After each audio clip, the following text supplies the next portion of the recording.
What's wrong with this picture? It's from a CNN town hall on gun violence held just days after a mass shooting at a high school in Parkland, Florida. On one side, you've got the parents, teachers, and students who survived the shooting. And on the other, you've got Dana Lash, a spokeswoman for the NRA who's famous for saying things like, "They will perish in the political flames of their own fires." This is what the modern gun debate looks like in America. We're so used to hearing from the NRA that we don't really question it when we see them on TV anymore. But talking to the NRA has turned the gun control debate into a confusing, frustrating mess. We don't say that no one has a right to free speech. I mean, are we talking about prevention or not? Wait a second.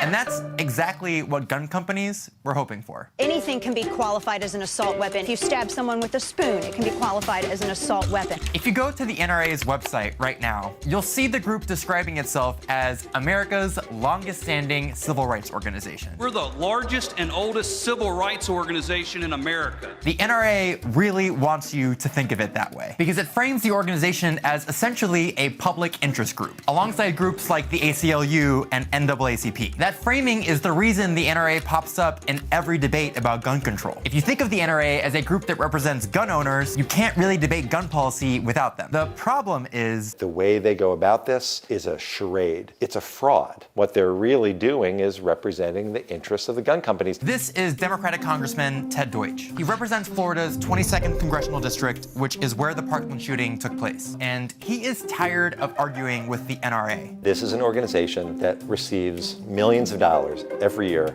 from gun companies directly, millions more through advertisements. Yeah, you've probably heard about the NRA giving money to politicians, but we should talk about how much money the NRA gets from gun companies. Every year, gun manufacturers donate millions of dollars to the NRA through its Corporate Partners program. Some of them sponsor specific NRA projects, like Empower the People, sponsored by Sig Sauer, or Love at First Shot, sponsored by Smith & Wesson. What is Love at First Shot? I don't want to know. Other gun companies give money directly to the NRA, and ones that donate over $1 million get to be part of something called the NRA's Golden Ring of Freedom. An honor given to those who make significant contributions to the NRA's defense of the Second Amendment. That Golden Ring of Freedom includes companies like Beretta, Remington, Bushmaster, and Smith & Wesson, the manufacturer that produced the gun that was used in the Parkland massacre. It's important for everybody to step up and support the NRA. They are our voice. In exchange for their donations, the NRA gives gun companies these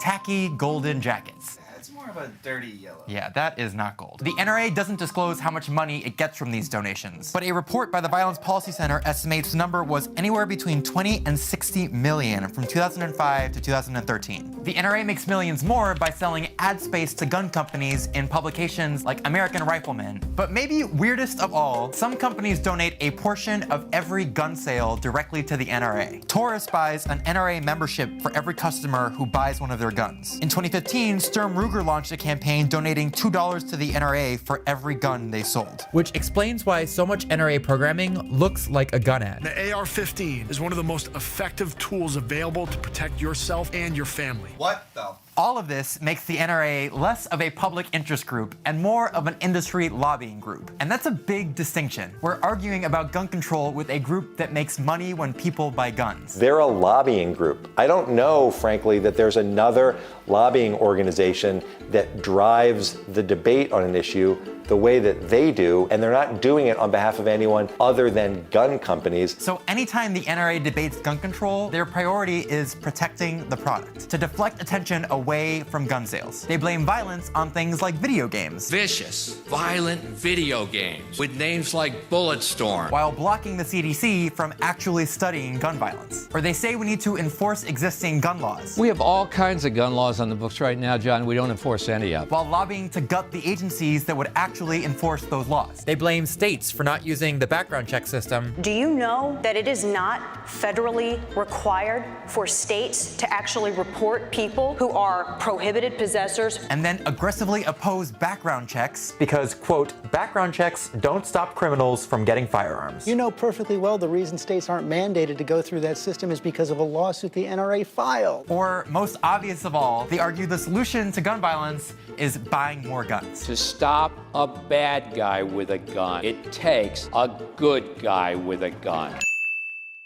Yeah, that's a twofer. They get to talk about something other than all of the things that have broad bipartisan support, and they get to talk about something that is ultimately going to benefit the gun companies that fund their entire operation. The annoying thing is, these distractions work. A Vox study of cable news coverage after the Parkland shooting found that CNN and MSNBC both devoted serious airtime to debating arming teachers. How do you feel when you hear these proposals to arm the teachers, given what was going on? That allegiance to gun companies creates a warped view of the gun control debate. The truth is, huge majorities of Americans agree on things like background checks and restrictions on assault weapons. And most gun owners, including NRA members, support things like universal background checks. The NRA knows this too, which is why they work so hard to convince their members that the government is coming to take away their guns. Their goal is to eliminate the Second Amendment so they can eradicate all individual freedoms.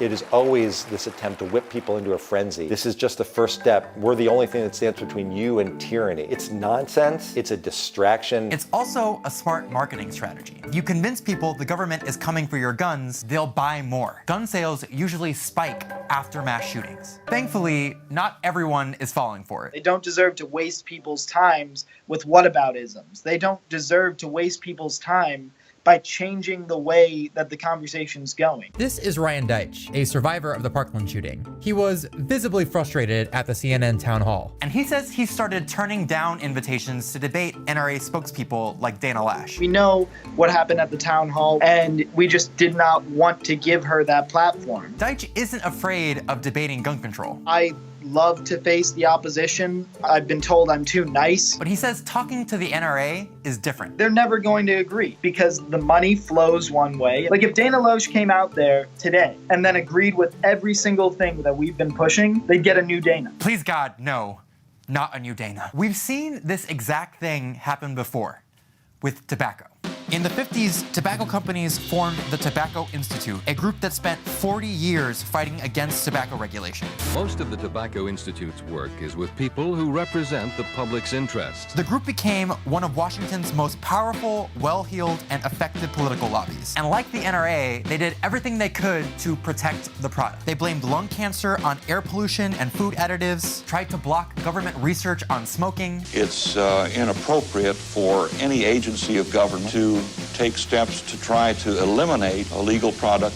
And peddled junk science. Most smokers don't develop lung cancer. We think it's an open question. And believe it or not, lots of news outlets took the bait. The Tobacco Institute charged that its findings were based on evidence that is not scientifically conclusive. Looking back, it's bananas that anyone included the Tobacco Institute in public health debates. But that's exactly what's happening now with the NRA. There's no question that having the representative for the biggest gun companies raises all of those same concerns. That doesn't mean we should ignore the NRA. It's still an incredibly powerful industry lobbying group, and we should take that political influence seriously. But that doesn't mean we need to take their arguments seriously. Debates about gun control only work if both sides are genuinely interested in finding a solution to gun violence. But in this case, they're not. If the way that you're approaching this is about either having guns or not having guns, then having the gun manufacturers there probably makes sense. But that's not what the debate should be. That's not what the debate is. It's about taking action to keep our communities safe. That's a conversation most Americans agree on, but it's a conversation that falls apart every time the NRA gets a seat at the table. I want to thank Dana Lash of the NRA for being here